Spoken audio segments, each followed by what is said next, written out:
হে good morning everyone. আজকে হচ্ছে Wednesday. আজকে ওয়েডনেসডে মর্নিং সকালবেলা তোমাদের জন্য নিয়ে চলে এলাম আজকের ডেলি ব্লগের আরেকটা দিন। সোনামা সকালবেলা স্নান টান করে উঠে ঘুরে বেড়াচ্ছে। এখানে পমফ্রেট মাছের ঝাল দিয়ে ভাত কিছুটা খাওয়া হয়ে গেছে, মাছটা রয়েছে। টিফিনে নিয়ে যাবে পোলাও।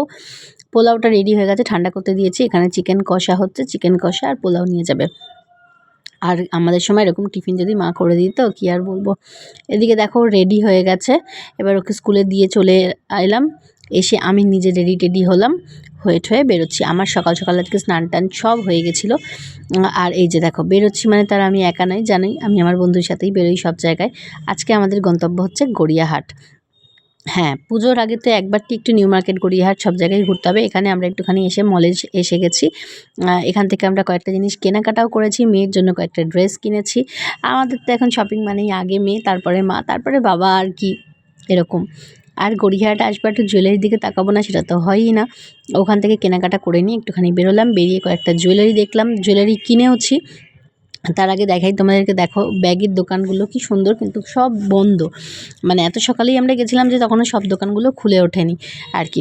তারপরে খিদে পেয়েছে, আমরা কেউই সকালে কিছু খেয়ে যাইনি। ব্রেকফাস্ট 11:30 পৌনে 12টার মতো বাজে। তো আমরা বেদুইন জাস্ট খুলেছে, তোমরা সবাই যেন গড়িয়াহাট যাবো আর বেদুইনের রোল খাবো না, এটা তো হয়ই না। আমরা চিকেন টিক্কার রোল নিলাম। তার সাথে দেখো এখানে ব্লাউজের কালেকশান, ব্যাগের কালেকশান, আর আস্তে আস্তে ভিড়টা বাড়ছে কীরকম সেটাও দেখো। সব কিছু নিয়ে আমরা খেতে খেতে এখানে তানিয়ার কয়েকটা কাজ ছিল সেটা করলো, এই ফোনের কভার টভার চেঞ্জ করার ছিল সেসবগুলো করলো, করে টোরে।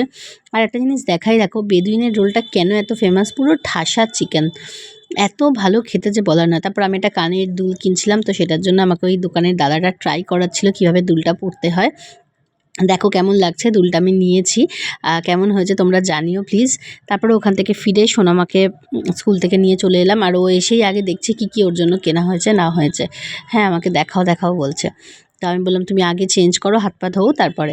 তো ওকে সেসব দেখালাম। আর তারপরে দেখো একটুখানি পেঁপে কেটে দিয়েছি, একটুখানি পেঁপে খাচ্ছে। কেন জানি না, আমার মেয়ে কিন্তু পাকা পেঁপেটা খেতে বেশ ভালোবাসে, তবে একদম পাকা গলগলেটা নয়, একটুখানি শক্ত থাকবে এরকম টাইপের।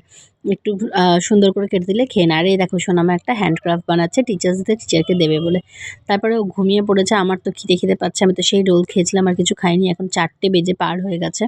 তো কী খাবো বলে একটুখানি দেখো পাঁপড় ভেজে নিয়ে খেতে বসে গেলাম। তোমরা কে এরকম ছোটো পাঁপড় ভাজা খেতে ভালোবাসো জানিও। তারপরে বিকালবেলা উঠে মেয়েকে দুধ গরম করে খেতে দিয়ে পড়তে বসিয়ে আমি বেরিয়েছি একটুখানি টুকিটাকি কেনাকাটা করতে। সেসব কেনাকাটা করে নিয়ে চলে এলাম। নিয়ে এসে তারপরে এখানে দেখো রান্নাবান্না তো ছিলই। আজকে ভাত আর মাংস খাচ্ছে মিস্টার দাস, আমি রুটি করলাম আমার জন্য, রুটি আর মাংস খাবো। আর সোনামাসি টিফিনে পোলাও নিয়ে গেছিলো, একটু পোলাও বেশি হয়েছিলো, ও ভীষণ পোলাও খেতে ভালোবাসে। বললাম আমি রাতেও পোলাও খাবো, একটা রুটি খাবো। তো সেই জন্য খাবার দাবার বেড়ে নিয়ে ঘরে চলে যাচ্ছি, কারণ ওই ঘরে এসি চলছে। চলো আজকে ব্লগটা এখানে শেষ করি, টাটা।